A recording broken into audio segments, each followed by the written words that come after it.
school जाँदा हामीसँग gumboot छँदैछ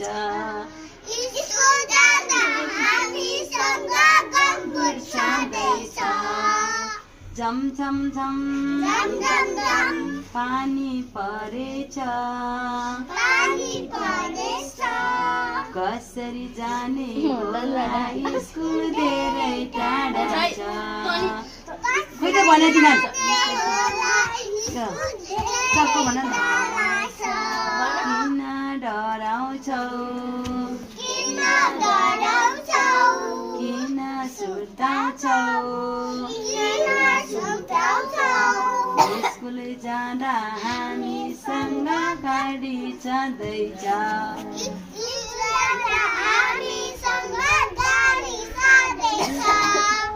खुट्टा छँदैछ भन्न तिमीहरू है हाम्रो त स्कुलै नजिक छ किन अनि पानी परेछ कसरी जाने होला स्कुल धेरै टाढा छ